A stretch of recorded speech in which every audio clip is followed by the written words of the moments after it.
This week, Adam Hammes, author of Sustainable Business in Iowa, talks about how doing the right thing is good for everybody. To do the right thing socially and environmentally, most people would choose to do that, but they believe that there's this tug of war that typically doesn't exist if you actually research and understand the issues that face each company.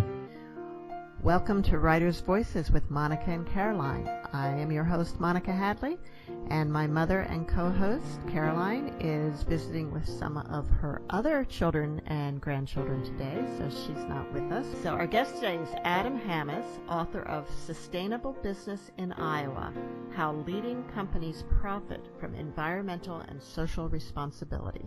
Welcome to Writers' Voices, Adam. Thank you, Monica. It's really great to be on. It's a pleasure to talk to you again. I grew up really close, and we knew each other when I was a baby. That is true. That is true. From from his early childhood, not mine, because Adam was a classmate of my daughter's, actually, and we were neighbors, and we were family best friends for a time, and I was really thrilled to reconnect with Adam after all these years. And of course, I showed my kids your book. I took it down to Austin with me the last time and showed it to Adrian and Tony. Well, thank you very much. Yeah, and they were both impressed, but not surprised, because you always were an achiever. Well, thank you. It's hard to change when you kind of be a certain way, and then you're just that way your whole life. That's sometimes. Yeah. There can be some changes. But Adam, what drew you to your interest in sustainability? Because you not only have written a book about it, you have studied it, you have worked in this field pretty much your entire adult career, if I'm reading things correctly. That is correct. I think sustainability, it's a really broad topic. So I came by way of corporate sustainability. It took me a while to have it all, but just in general, I think understanding social, environmental, and financial issues. I studied business in school, but the social and environmental, my family, on the social side, my mom was always a caregiver and kind person, and I have a special needs younger brother, and so I think I got exposed to some realities in my world as a kid, just that some people don't have it equally, and we volunteered for Special Olympics and did all kinds of different things growing up that I just met a lot of people who were less fortunate, and it was to no fault of their own, and I think socially that's probably where I got that bent from.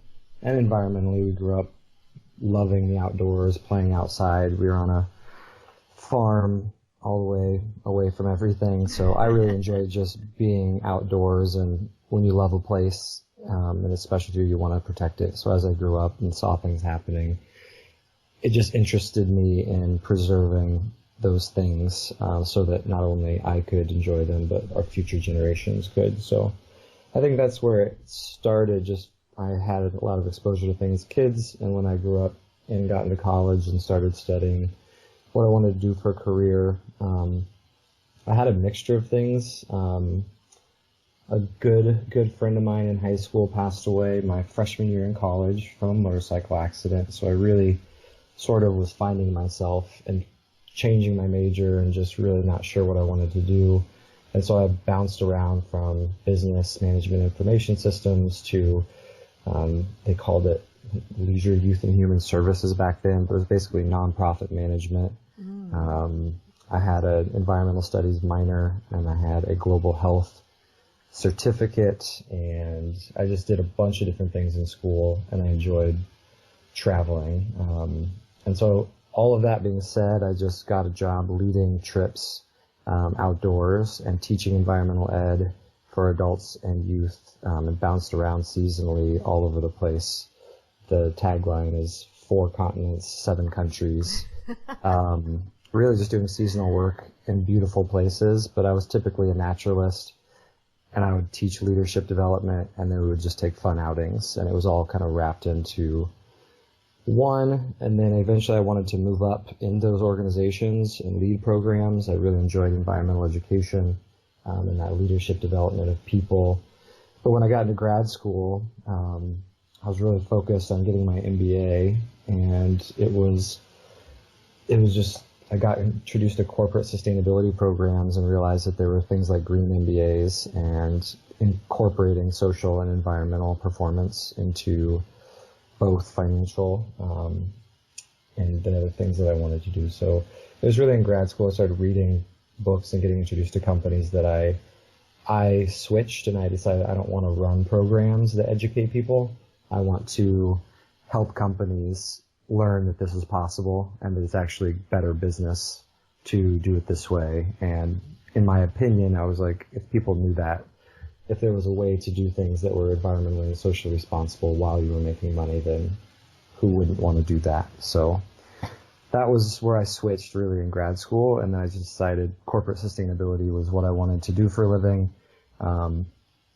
When I got my first job, I started a nonprofit first because there weren't a lot of corporate sustainability positions.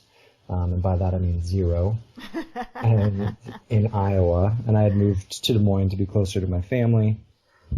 So I started a nonprofit and started doing a lot of sustainability at the community level, and then inviting corporate sustainability experts into Des Moines for speaking series and presentations and trainings.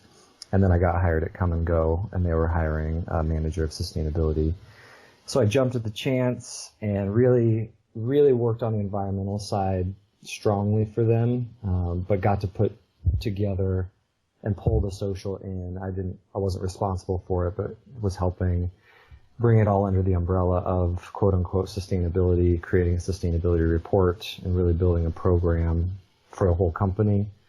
And that's really kind of how it has to happen. Very few people can be an expert in all the fields because sustainability, I mean, there's energy, water, waste, transportation, land use, climate change, and then socially there's diversity and inclusion, safety, health, and wellness, charitable giving and volunteerism, financial literacy is getting big, human rights. So nobody is an excuse me, nobody's an expert in all of them, but I kind of came the way of a broad education anyway, and then a broad MBA program, and so I was more of a jack of all trades and strategy person that got to work in environmental initiatives at Come and Go for 3.5 years, and then I left to start the Iowa Sustainable Business Forum so that other companies could share best practices with each other, and I've been consulting and running that industry association ever since.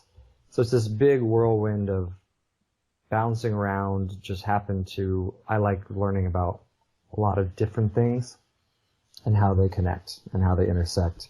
And that makes me a really good person for sustainability because you have to understand broad issues and how they not only relate to companies, but how they relate differently to different types of companies in different industries and what's most important and why. And so it was really kind of a long, long journey from childhood through college to Des Moines, Iowa, and through one really good company, Come and Go. I got a ton of experience, and now I couldn't. It's not to brag, but I just don't know that anybody else has had a chance to work with as many companies in Iowa as I've had a chance to work with, because after 3.5 years I left to create this association. And really it's all I've ever cared about. So. And how long have you been doing that? The association, ISBF, is 5 years old and working on our 6th year. Great. Now I seem to remember one of the countries you were in for a while was Japan. Is that true? Did I get Correct. that right? And it was Okinawa. Okinawa. And what were you doing there? That was actually the first. It wasn't. That wasn't super specific. I had never worked with kids or anyone before.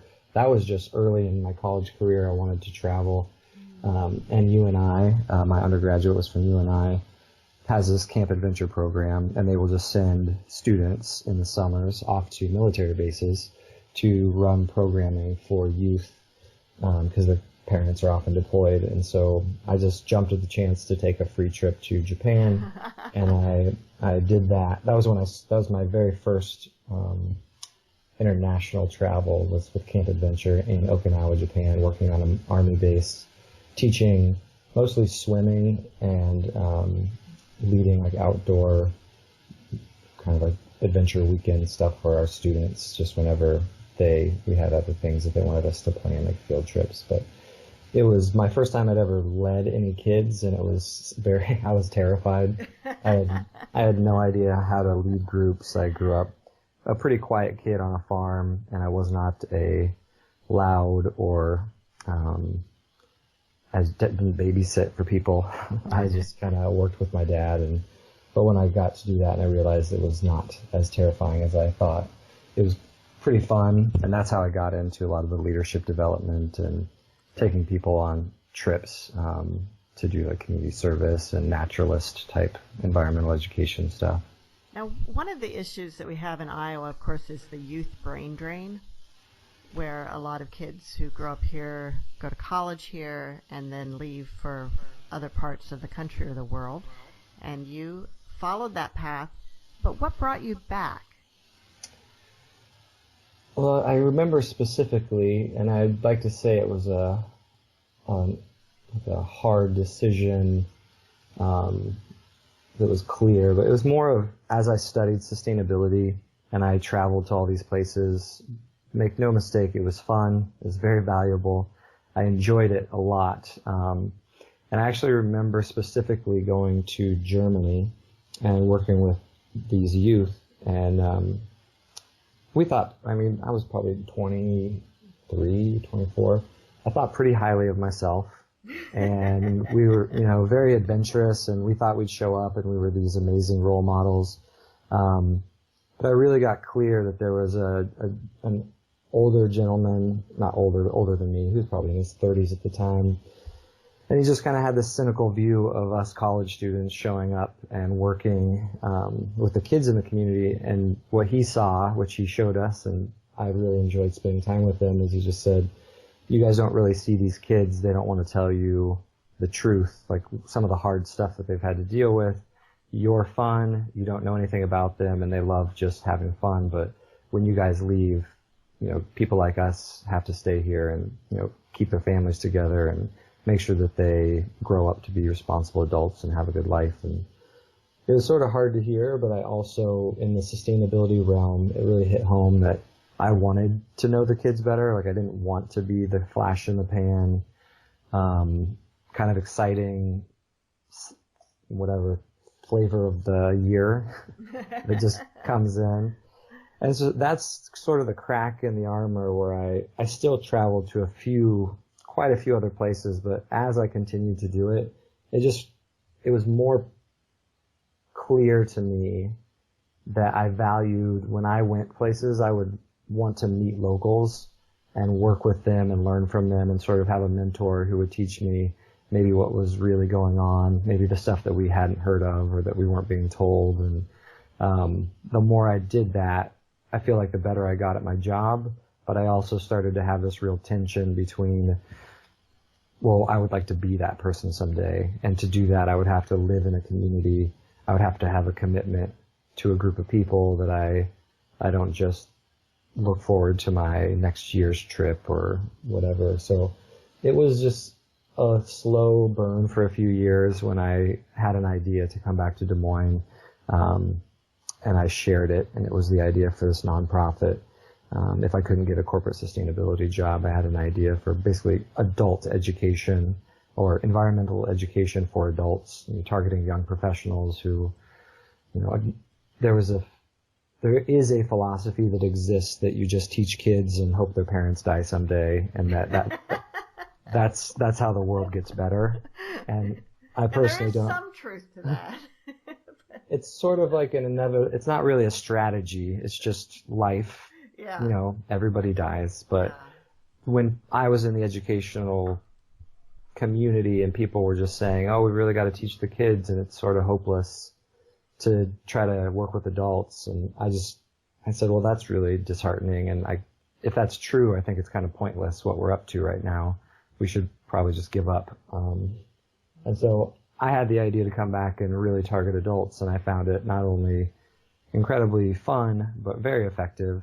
And it just took a different strategy and really finding what was relevant to people and making it not about trees and squirrels, but about their life and the car they drive and their workplace and the buildings that they go to work every day, because people are sort of disconnected from nature. So that's when I finally decided to come home, is I decided that I could start that nonprofit, if nothing else, if I don't find a corporate sustainability job.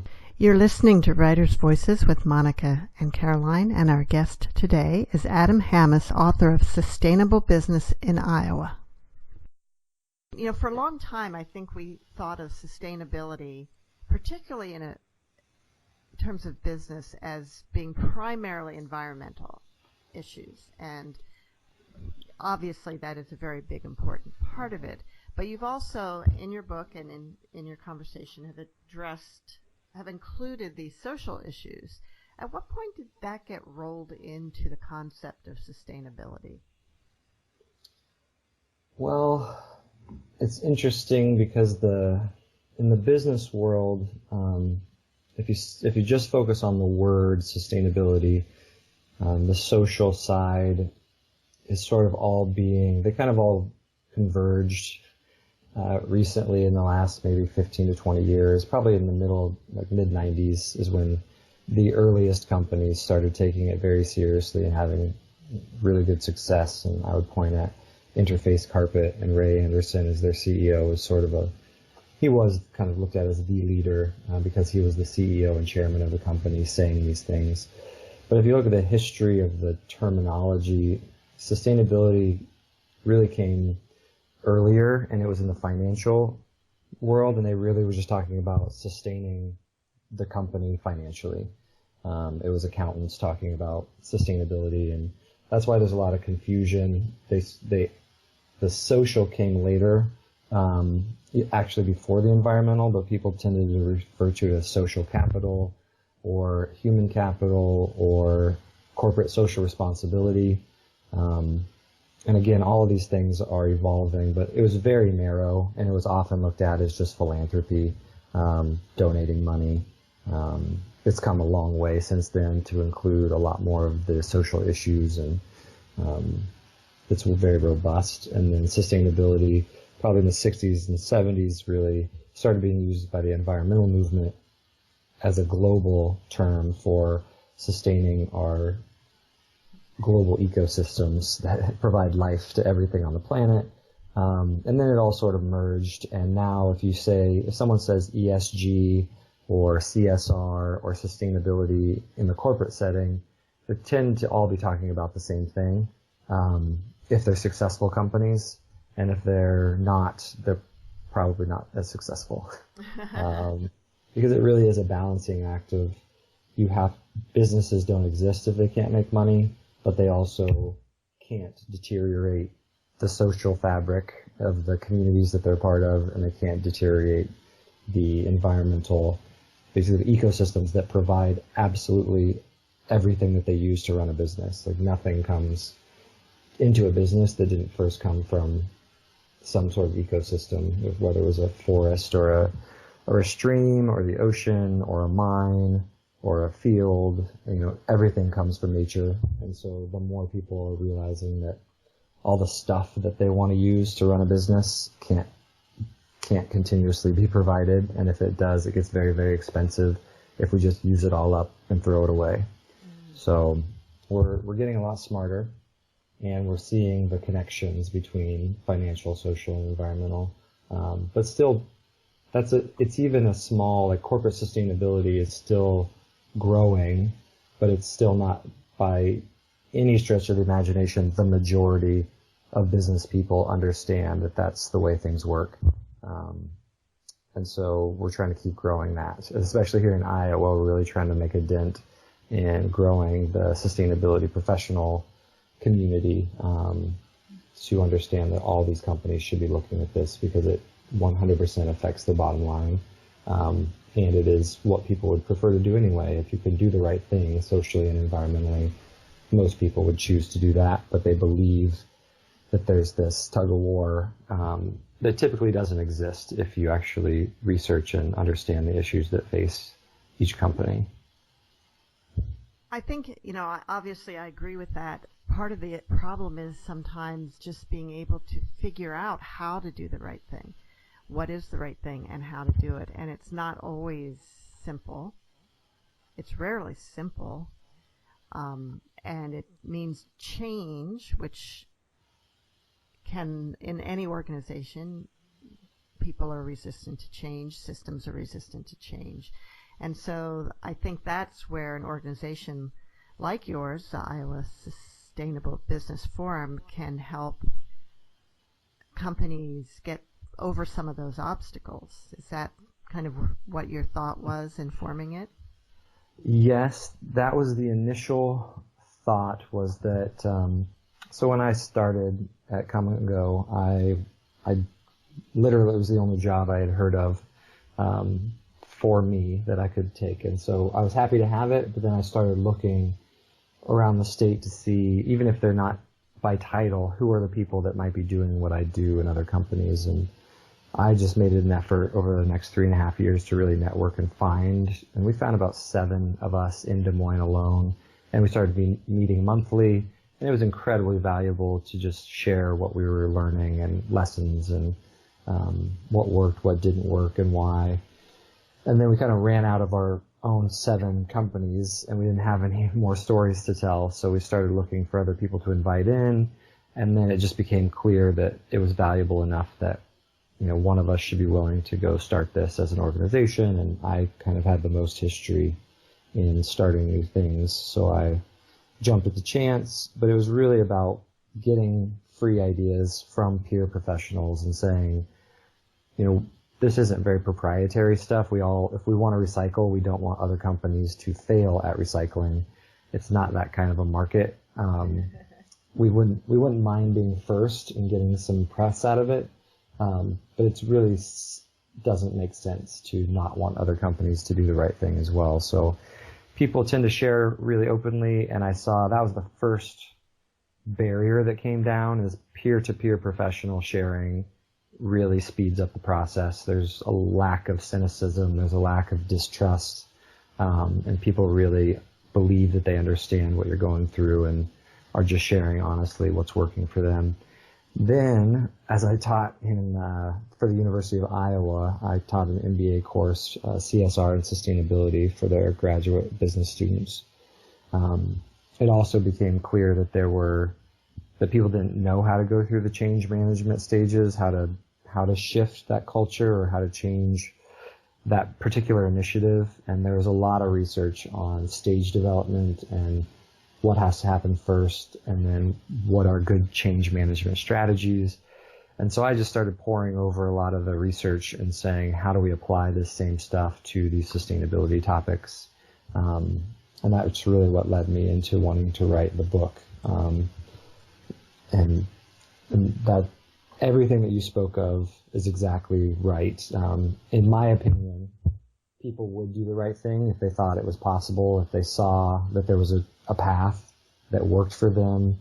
Most people just believe that they can't do it, or they don't understand. Even if they want to do it, they don't understand how to do it. And so I really wanted to lay that all out for people and just say, this is complicated, but you can simplify it if you know where to look and if you focus on specific areas. It's just a lot of information, but you can make it very manageable for people, especially if it's their job. So in the book, you break down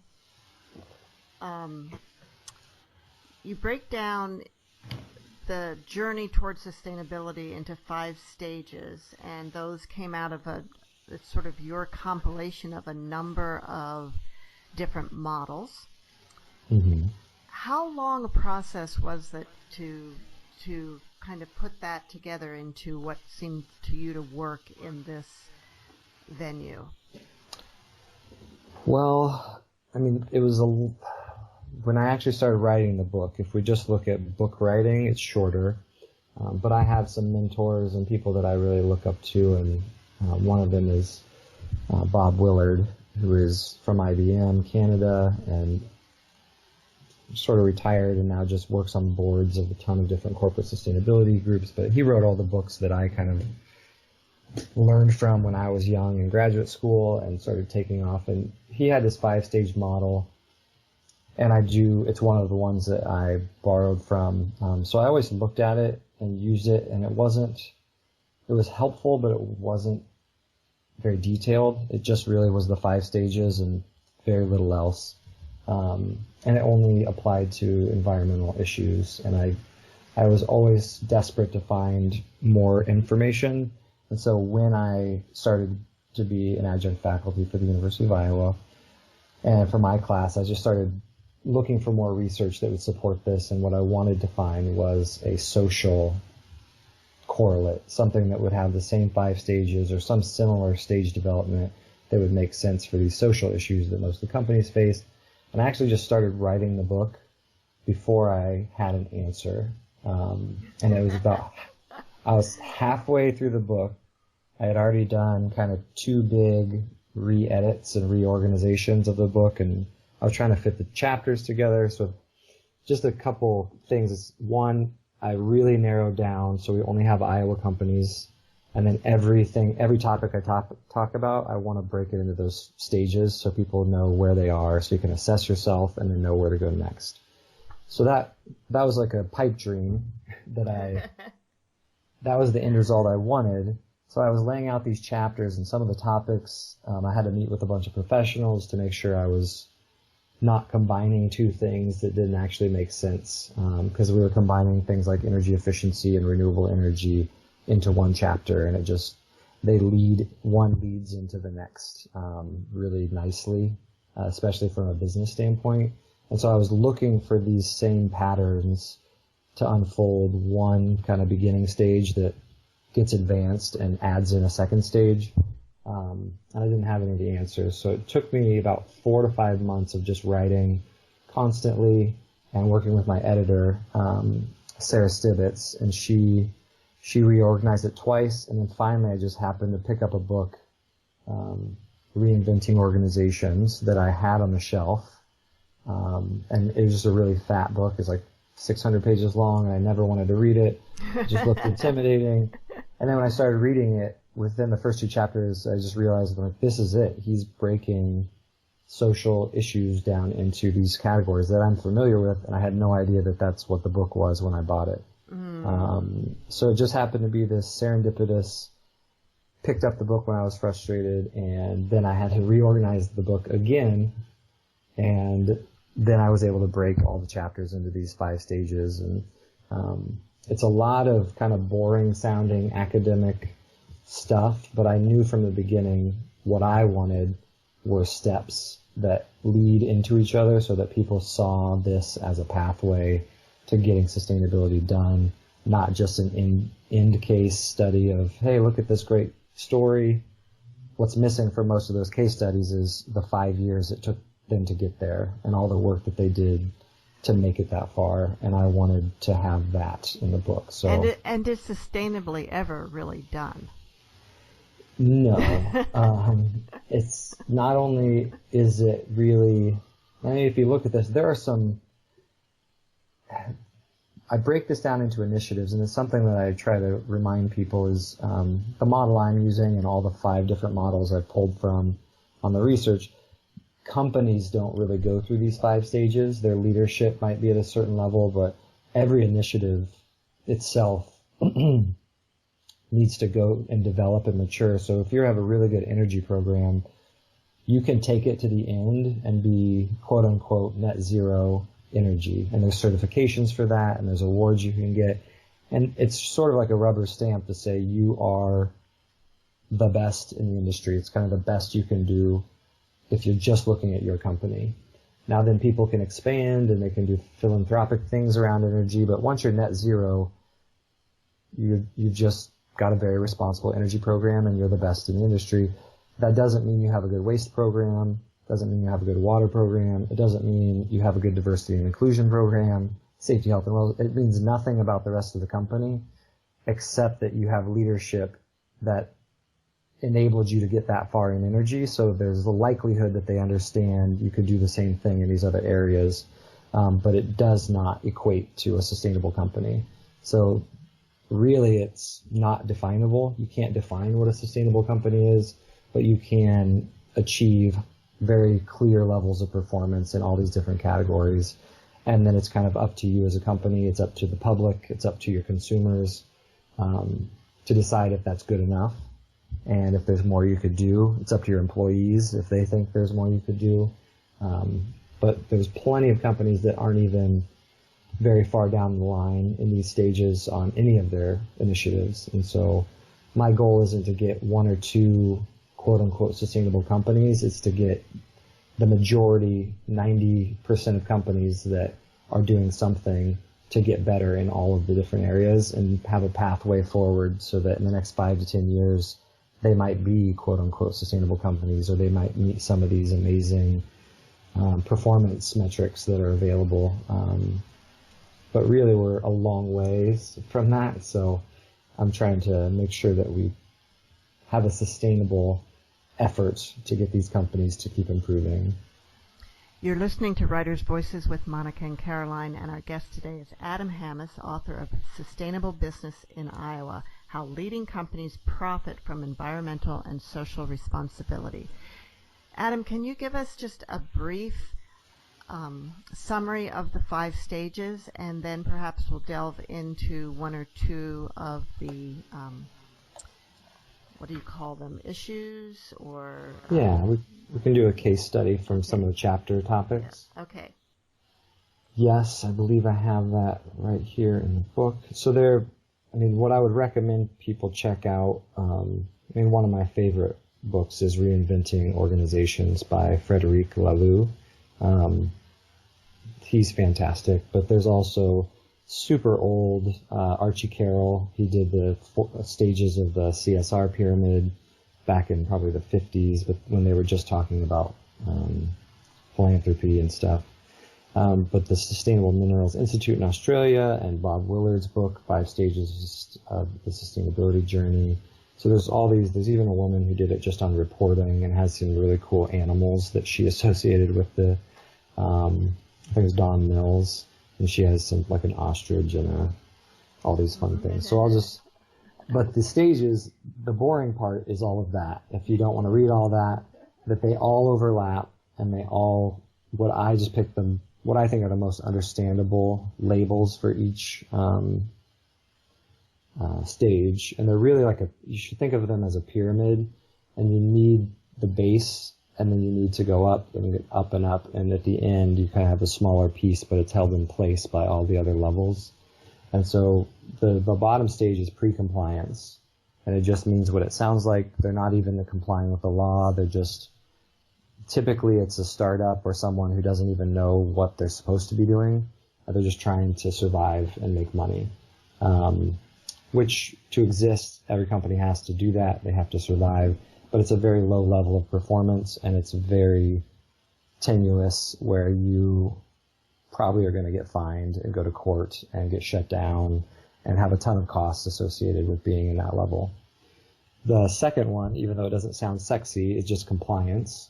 And that just means obeying all of the laws and not being fined, not going to court, not being shut down, and just doing the bare legal minimum, which some companies aren't doing. So it's still a step up, and you can perform as a company much greater when you don't have the risk of all of those things. It's really a cost avoidance strategy and a risk avoidance strategy at that point. Then when it actually gets sexy and people like it and think of sustainability, and they think of a company doing good work, it typically isn't until this third stage, which is simply efficiency. And that stage is when people are, for the first time, measuring and managing whatever issue it is. They're collecting data on a regular basis, they're evaluating that data, and they're trying to just do continuous process improvement in whatever the category is. It's not very sexy, but it's way sexier than doing just the bare minimum. And it's the first time that people can tell stories. You can report to your employees, hey, because we're measuring and managing energy or diversity or safety, health, and wellness, you can say with clarity, we've made a 15% improvement from last year, and that's a 5% improvement over the last 5 years, or whatever it happens to be. And people actually understand it and think that that's exciting. They're like, oh, I didn't realize we were so responsible. I didn't realize we were doing good work. And you could still spend a lot of time there, and it's a lot of mostly cost savings from just becoming more efficient with all of your resources. Probably the better companies that are most well known break into stage 4, and that's effectiveness. It's not even just being more efficient at what you're doing. It's doing the right things, putting your focus in the right areas, and then also effectiveness or efficiency. Stage 3 tends to be very narrow and kind of siloed, where you're not working with anybody else. Effectiveness is more of a pluralistic, is what they call it, leadership style, where you're actually working with regulators and with the DNR or with these groups that legally could be fining you, but you're opening your books, you're opening your program, and you're saying, we want help from you. We want help from maybe an industrial park, other businesses. If you're going to join the Iowa Sustainable Business Forum, you're typically in the effectiveness strategy because you're not so closed off that you don't want to learn from other companies. And so people reach out to governments, community leaders, other businesses, and they're really trying to creatively come up with innovations and creative solutions that simple efficiency is never going to solve. And then the last stage is called integrated strategy, stage 5. And that's if you've had this program, you've been measuring and managing it, and you have all these creative collaborations in stage 4, you can achieve things like zero waste or landfill free and be certified to be basically the best of the best in your industry. But that's, again, only in one category. There's something called water neutrality. It's a certification you get in water. There's things in the health and wellness industry. There's things in diversity and inclusion, collaborative workspaces. So it's a company that not only do they want to be a good company and a well-known company, but they want to be a great company and the industry leader in that particular area. So if water is important to them or energy is important to them, they want to be the best. And so 5 is not very common. We only have 2 companies, for instance, in the waste category in Iowa. One is landfill free certified, that's West Liberty Foods, and the other is zero waste certified, and that's Perishable Distributors of Iowa. And so that's something that we're trying to do, is to raise the bar category by category and say, how can we get from 2 companies to 20 companies, or how can we get from 1 net zero certified company that we have in the state of Iowa to 15. How do we get these companies competing on things that are good for everybody? And that's basically getting them on this treadmill of stages and saying, if you're in stage 3, let's go to stage 4. And if you're in stage 4, let's get you to stage 5. So those are the stages: pre-compliance, compliance, efficiency, effectiveness, and integrated strategy. Now, Adam, throughout the book, you have, like you said, we talked a little bit about the chapter structure, but you also have a lot of case studies, and you have kind of Q&A, and questions and answers, or questions for the readers. You have other resources listed, so it's not just straight text. Why don't you, and graphics, you've got some great graphics in here too. So why don't you read us a couple of case studies that drill down into some of the, a couple of the environmental issues? Yeah, sure.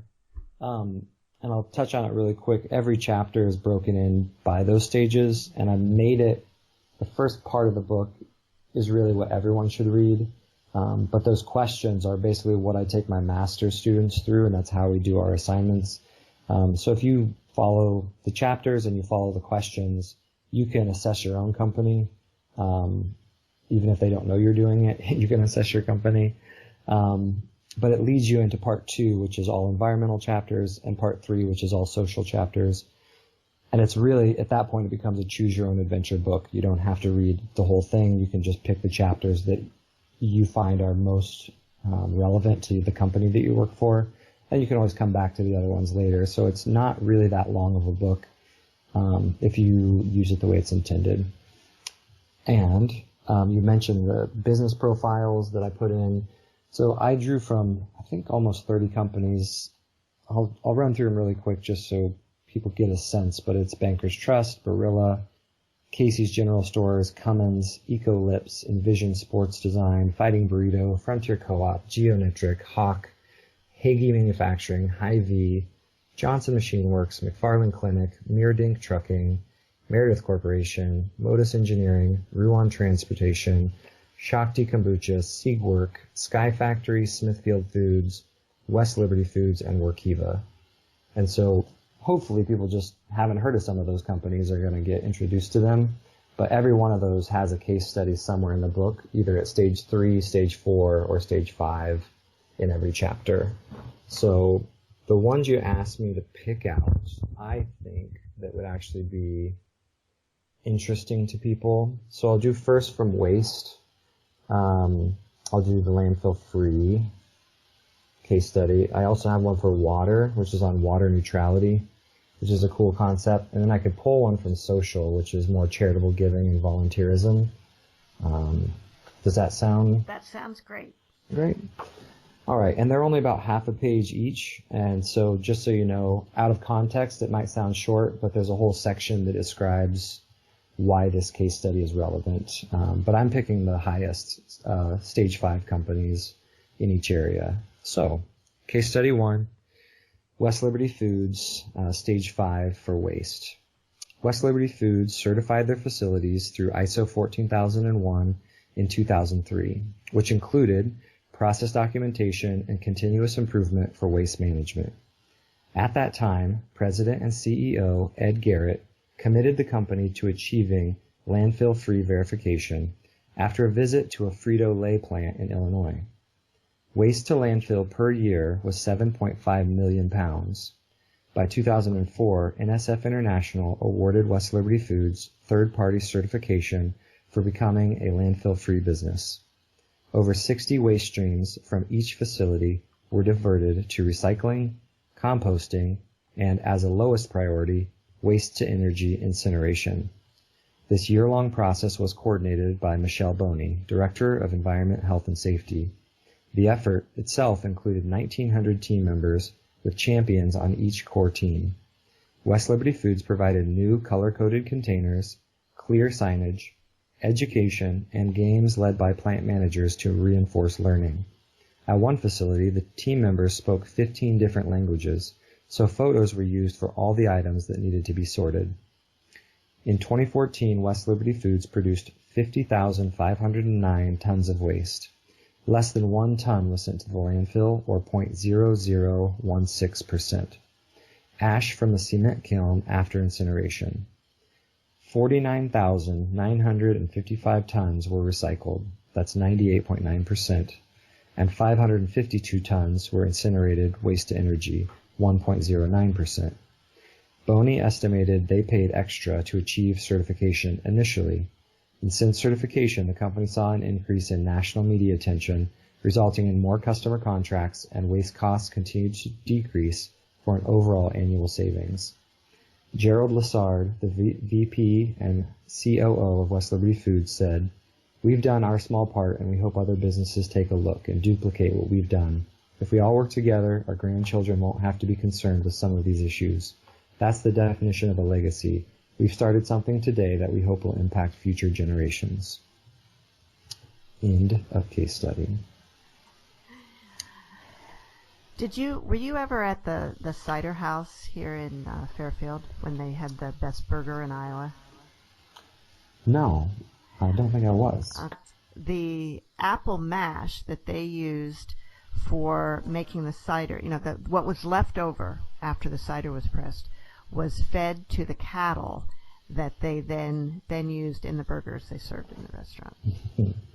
Circular economy. Yep, and it won best burger in Iowa. So that's kind of a cool way to reduce waste. Yeah, very cool way. It's not rocket science, and it's really smart business. Yes. That's the thing that people, I think, don't realize. They have an idea that this stuff can't happen without just spending a bunch of money. But really, you might spend something, but it's an investment. And I know West Liberty Foods, Michelle Boney is the president now of our association, and she's said they've saved easily over $1 million with their landfill-free certification, and they just keep trying to take it further every year. Okay, so, let's hear another story. In the water chapter, stage 5 is referred to as water neutrality, and it's interesting because people talk about being like carbon neutral or net zero energy, and so basically this is it's a emerging concept of doing the same thing with water, and what would that look like? And only a few companies are working on it right now, but Cummins Central Power is one of those. So, the case study, stage 5 for waters on Cummins. Cummins' strategic approach to water includes conservation, risk management, community engagement, and supply chain improvements. The company reduced global water use by 19.6 million gallons from 2014 to 2015, and reduced direct water use 16% since 2010. Adjusting for hours worked, water conservation has improved 41% despite an increase of 240 location sites, including new office buildings, regional distribution centers, and acquisition of North American distributors. Lori Council, Environmental Relations Director, said, "We have a water neutrality goal because we are in areas in the world where water is very scarce.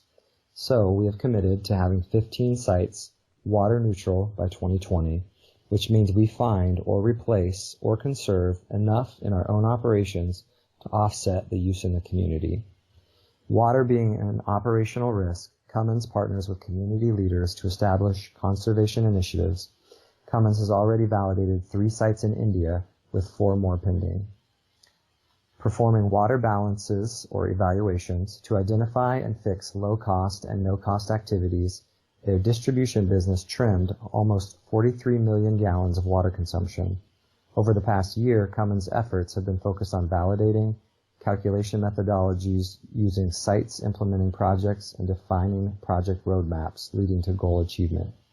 The Chongqing Cummins Engine Company won a Chairman's Environmental Award in 2016 after their employees implemented programs to reduce water by 24%, saving 11 million gallons annually.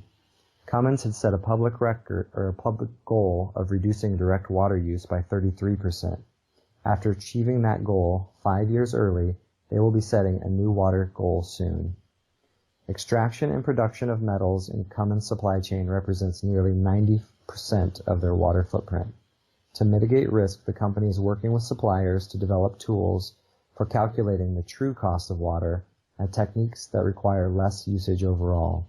In the past, costs such as pumping, heating, and chemical usage in water were not considered when evaluating projects. At Cummins, sustainability, particularly environmental sustainability, is critical to the company's long-term growth and profitability, said Chairman and CEO Tom Linebarger. End case study. So water is a really interesting one, especially here in Iowa, and if companies treated their water kind of like we treated waste, like there was a definite purchase, a definite use, and then we were responsible for where it went afterwards, I think that people can imagine we would have a lot less problems. Yeah. And so. Yeah, Des Moines is bearing the brunt of other people's poor water usage, isn't it? And not only Des Moines, but not all cities pull from river water, but any cities that do are definitely struggling. But if you look at rural communities, you don't have to look very far to see the damage from poor water quality. And it's not just loss of a recreational asset. It's people's drinking water. It's people's well water. It's loss of our aquifers, drawing those down to the point that we won't be able to recharge them. You know, water is an interesting, it does recycle up into the clouds, but we store most of it in the ground, and we're not storing it. We're using it up faster than we're putting it back. So that's just an ongoing issue that if we're not careful, in a few years we'll be like Colorado, or we'll be like the Southwest, or we'll be like California, where we're just not going to have the water that we need to do what we need to do, and then people are going to start fighting over it, which is what always happens with water. So hopefully we take it seriously. Yeah, I think people aren't really that aware of it, of the fact that we could run out of water here. I don't hear people talk about it. Well, I think this is just my opinion, but it's easy and sells more newspapers, or it gets more blog clicks or Facebook clicks when people make it like a battle between different groups, like rural versus urban, or farmers versus city folk, and we all use the same water, but people don't want to look at the data and just say, well, whoever's using it and whoever's making it dirty, we just have less and less every year. So what are we going to do not only to have enough, which is quantity, which people mostly don't talk about, is just the quantity of water that we need. And it's not one of those things like, oh, the aquifer's low, I guess we now need to take it seriously. If the aquifer gets low, it's not going to recharge for years, and so we need to be doing it now. But people tend to more argue about quality, and if they can pass the buck down the road, it's definitely not very, when people say take responsibility, just putting your waste in the water and letting somebody downstream deal with it it's not capitalism, and it's not self-responsibility, that's for sure. So it's just a simple thing of like, hey, put your trash in the trash, don't put your trash in the public water supply.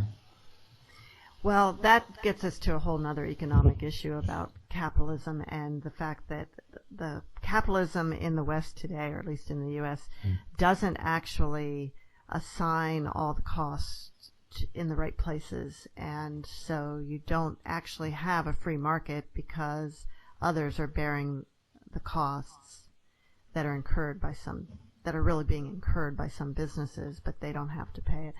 And I mean, even when you talk about our military spending and who that benefits, and are they really bearing the cost? And that's a whole other subject that we don't have time to get into right now. But I can say, and I agree with you, there's a part in the beginning of the book where I briefly talk about just what is capitalism. Because a lot of people, I think, don't. One of the biggest misunderstandings that I think is not an accident is people like to use the word free market capitalism and then move on and not define what that means. And most people believe incorrectly that a free market is a market that is free to do whatever it wants.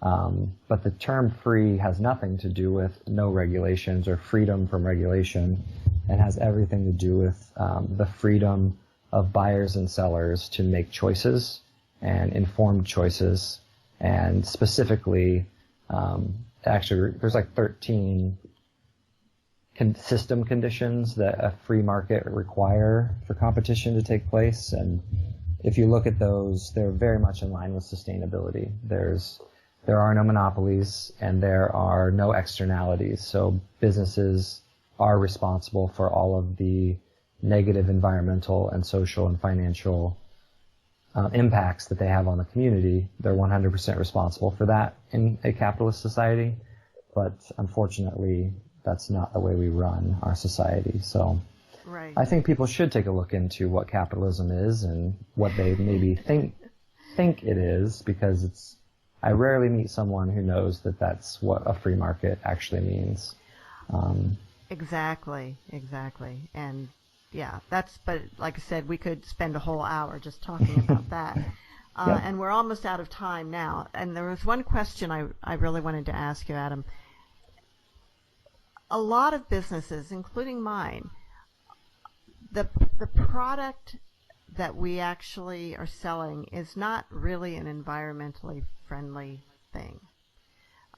It's not, if we were, all living off the land, this product wouldn't exist.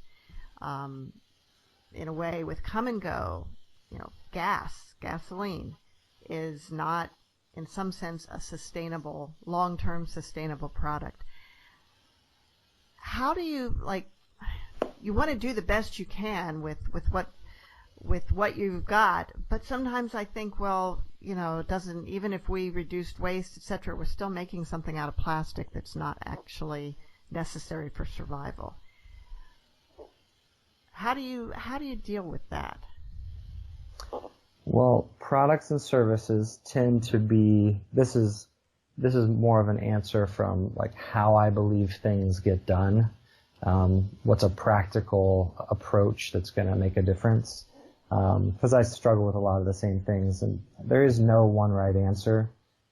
Just like there's no one definition of sustainability that people tend to agree on. And it can be overwhelming just to try to do something good and then be constantly worrying or doubting that there might be some other negative consequence that's going to basically make up for the good that you did with more bad. Right. And I don't know that we'll ever escape that. And I think the honest thing to do is to, instead of just saying this is good or this is good for the environment, saying things like, well, this is good for energy efficiency. Because you can be honest about things, but you could also say it's not good for waste. You might create more waste by becoming more efficient, or you might create a social problem by solving an environmental problem. And the ideal would be to kind of solve two problems at once and look for the wins that are a win-win in multiple categories. That's not always the case. Most things have trade-offs, and I think it's better to be honest about the trade-offs and then not greenwash and try to make it sound like everything we do was good and only good and good for everybody. Almost nothing is good for everybody and good in all ways. And so part of it is just being honest about the impacts and trying to get better in every category as we go. It's going to take a lot of innovation, and eventually I believe it's going to take government regulation, which capitalism requires. Right. So I would love to see that happen, and I think that usually if you look at the United States, unless the business community has figured out how to do something, they typically have more say in our political process. And so I'm focused on getting companies to do this, and where it lives, where they actually start to look at their products and services, typically is in stage 4, where if plastic, for instance, if you make something out of plastic, typically you're just looking at waste, or you're looking at some sort of health issues because plastic has both.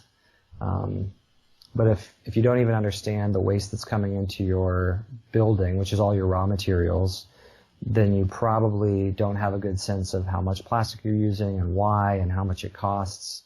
And so when people start to collect that data in stage 3 and start to actually become more efficient, in stage 4, people start asking those effective questions of, well, is plastic really the best thing we should be using? Is there actually a different substitute that we could be using? Or can we actually just redesign how we solve this problem and not use any plastic at all?